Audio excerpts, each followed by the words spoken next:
Hai dan Assalamualaikum. Kami dari kumpulan KA39 ingin membentangkan projek akhir tahun kami yang bertajuk Reka Bentuk dan Binaan Topik Reda bersama Alat Penggera. Sebelum itu, izinkan saya memperkenalkan diri. Nama diberi Siti Zulaika binti Muhammad Azman, AA 191357.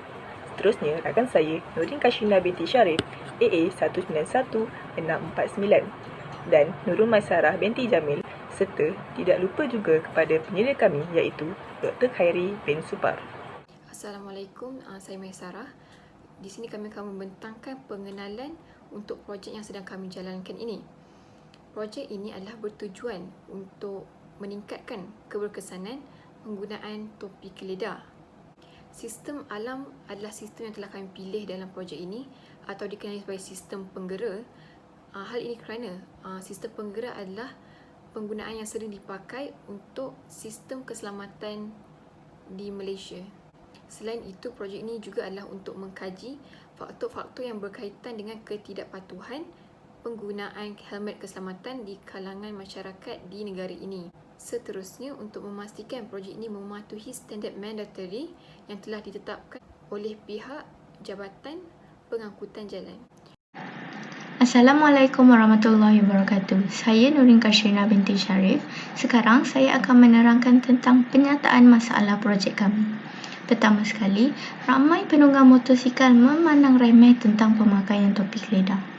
Dan sebahagian daripada penunggang motosikal juga tidak mengamalkan cara pemakaian topi keleda dengan betul. Selain itu, sebahagian masyarakat di Malaysia ini tidak mementingkan keselamatan diri dan menyebabkan kemalangan teruk sering berlaku. Yang terakhir sekali, sebahagian daripada mereka juga sering tidak mematuhi undang-undang. Seterusnya adalah objektif bagi projek kami. Yang pertama adalah mengkaji bahan yang sesuai untuk ditambah pada tali topi keleda bagi mengurangkan risiko kecederaan. Yang kedua, mengaplikasikan bahan yang sesuai seperti penggera, bunyi dan lampu yang ditambah kepada tali topi keleda. Yang ketiga, mengkaji keberkesanan bahan yang ditambah kami tadi terhadap penggunaan kepada topi keleda. Seterusnya, kami akan membentangkan tentang skop projek. Pertama sekali, kami telah menginovasikan topi keleda dengan menambahkan 3 elemen, iaitu bunyi, getaran dan lampu atau cahaya. Selain itu, proses analisis akan dijalankan menggunakan perisian statistical product dan service solutions yang digunakan untuk soal selidik. Seterusnya, kami telah menguji keberkesanan topi keleda di mana kami telah membuat percubaan prototipe serta mendapatkan maklum balas bagi melihat keberkesanan produk kami ini. Selain itu, projek ini telah mematuhi 2 standard, iaitu pertama Malaysia Standard MS1 iaitu Specification for Protective Helmets for Vehicle Users. Kedua ialah peraturan United Nations UNR22 Protective Helmet and their user for driver and passengers of motorcycle and moped. Kajian literatur, pemakaian topi keleda ketika menunggang motosikal adalah wajib di Malaysia. Undang-undang pemakaian topi keleda telah dikuatkuasakan sejak awal tahun 70-an. Setiap pengeluaran topi keleda di Malaysia perlu menepati standard piawaian dengan memiliki kelulusan dan pengesahan Institut Piawaian dan Penyelidikan Perindustrian Malaysia (SIRIM). Seterusnya, kami akan membentangkan elemen utama yang telah kami gunakan dalam projek ini. Pertama sekali ialah reed switch sensor.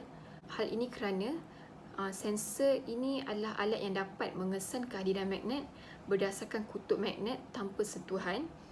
Dan reed switch adalah switch mekanikal yang terdiri daripada 2 pelambung ferromagnetik yang diletak secara hermetik, kapsul kaca tertutup. Seterusnya ialah LED, iaitu LED adalah sumber cahaya semikonduktor yang semasa arus mengalir melaluinya dan terdapat banyak warna yang berbeza untuk LED. Dan warna LED dapat dikawal dengan mengubah kepekatan fosfor. Warna cahaya ditentukan oleh tenaga yang diperlukan untuk elektron melintas jurang pita semikonduktor. Pemakaian topi keleda di Malaysia. Yang pertama, spesifikasi yang digunakan oleh SIRIM ialah MS1-1 2011 Protective Helmets and Visor for Visual Users. Standard ini adalah yang baru menggantikan standard yang lama iaitu MS 1998 pindaan daripada MS 1996. Secara perbandingan, piawaian baru ini merangkumi ujian yang lebih komprehensif dan keperluan yang ketat. Yang ketiga, topi keledar yang mendapat kelulusan siri mampu mengurangkan daya hentakan terhadap kepala khususnya tengkorak. Selain itu, ia juga dapat membantu menyebarkan daya hentakan ke seluruh bahagian helmet dan tidak tertumpu hanya pada satu bahagian sahaja. Yang terakhir, mengikat pengikat topi keledar dengan betul. Cara penggunaan yang betul ialah ikat tali dengan ketat rapat ke leher atau bawah dagu supaya topi keledar tidak mudah tanggal. Bagi kesan tidak memakai topi keledar, yang pertama, objek yang tajam mampu menembusi dan menyebabkan berlakunya kecederaan di kepala. Hentakan yang kuat akan menyebabkan retakan pada kepala. Yang terakhir ialah kematian. Kecederaan kepala merupakan salah satu sebab yang terbesar kematian penunggang motosikal kerana kira-kira 1/4 daripada semua penunggang cedera mengalami kecederaan kepala. Jadi, pemakaian topi keledar yang betul amatlah penting untuk keselamatan kita bersama. Aliran metodologi yang pertama, kajian literatur berkaitan dengan topi keledar, pengguna topi keledar dan penggunaan topi keledar. Yang kedua, penyusunan kerja dari segi bahan dan peralatan serta langkah-langkah menghasilkan prototipe. Yang ketiga, analisis prototipe melalui percubaan prototipe. Yang keempat, pengedaran borang soal selidik kepada pengguna motosikal bagi memperkuatkan lagi sumber prototipe. Yang terakhir, menjangka hasil yang akan diperoleh daripada prototipe. Peralatan yang digunakan dalam projek. Yang pertama, transistor. Transistor adalah alat semikonduktor yang dipakai sebagai penguat litar pemutus dan penyambung. Yang kedua, kapasitor. Kapasitor adalah alat untuk menyimpan cas-cas elektrik. Yang ketiga, buzzer. Buzzer menghasilkan bunyi apabila disambungkan ke punca bekalan. Yang keempat, resistor. Resistor berfungsi untuk menghambat dan mengatur arus listrik dalam suatu rangkaian elektronik. Kelima, switch. Switch digunakan untuk menyambung atau memutuskan arus. Yang keenam, reed switch. Reed switch adalah magnet proximity sensor yang mampu mengesan objek tanpa sentuh. Yang ketujuh, LED. LED berfungsi untuk mengawal arus dan voltan. Yang ke-8, pemateri. Pemateri digunakan untuk mencairkan bahan bateri ketika kerja-kerja pematerian dijalankan.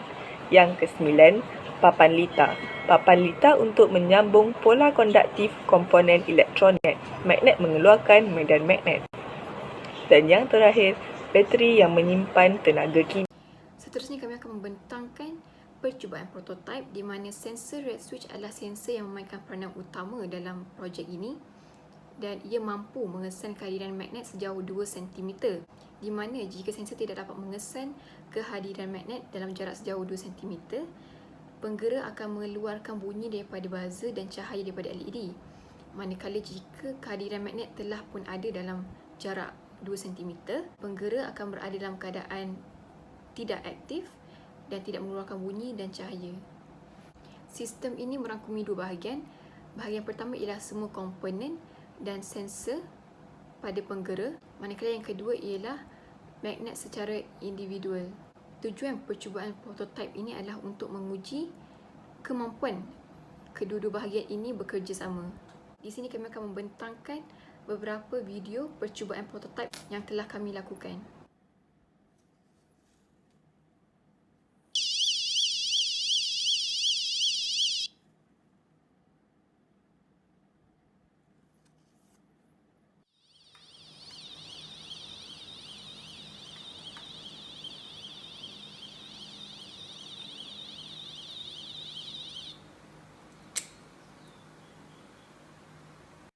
Seterusnya, saya akan menerangkan tentang jangkaan hasil bagi projek kami.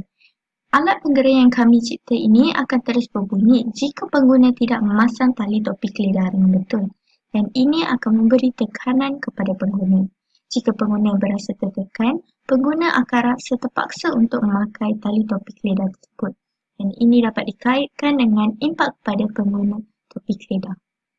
Selain itu, jika terjadi kerosakan kepada alat penggera, kami juga telah mencipta lampu. Lampu ini boleh mengingatkan pengguna agar memakai tali topi keledar dengan betul.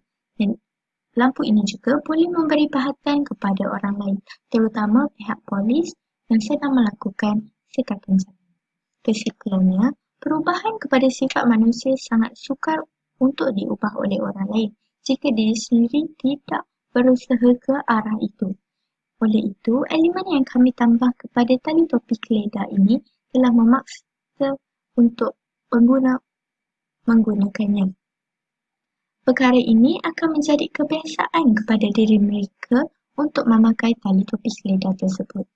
Ini telah membuktikan bahan yang kami tambah iaitu bunyi, penggera dan lampu dapat meningkatkan perubahan sifat semula jadi manusia yang sering memandang remeh tentang keselamatan diri mereka. Kesimpulannya, kajian yang merangkumi reka bentuk kajian, sampel kajian, instrumen kajian, prosedur kajian, tata cara pembinaan instrumen dan kajian rintis. Yang kedua, kami menggunakan kaedah kuantitatif iaitu melalui borang soal selidik. Kaedah ini telah mengambil kira data seperti latar belakang responden, pengetahuan tentang keselamatan jalan raya serta masalah yang dihadapi oleh penunggang motosikal. Yang terakhir, diharapkan metodologi kajian ini dapat mencapai matlamat kajian dan objektif yang disasarkan. Berikut merupakan senarai rujukan yang kami telah rujuk bagi menyiapkan projek kami iaitu reka bentuk dan binaan topi keledar bersama alat penggera. Kami telah merujuk jurnal dan internet. Bagi jurnal, kami telah merujuk Assessing Motorcycle Safety Helmet Standard Compliance iaitu daripada Journal of the Society of Automotive Engineers Malaysia. Daripada internet, kami telah merujuk Wikipedia iaitu tentang topi keledar motosikal. Yang ketiga, daripada internet juga kami telah merujuk statistik kematian bagi topi keledar. Dan yang terakhir sekali iaitu kami merujuk portal Majlis Pembenaran Batu Pahat iaitu tentang Akta Pengangkutan Jalan 1987. Sekian, itu sahaja daripada saya. Terima kasih.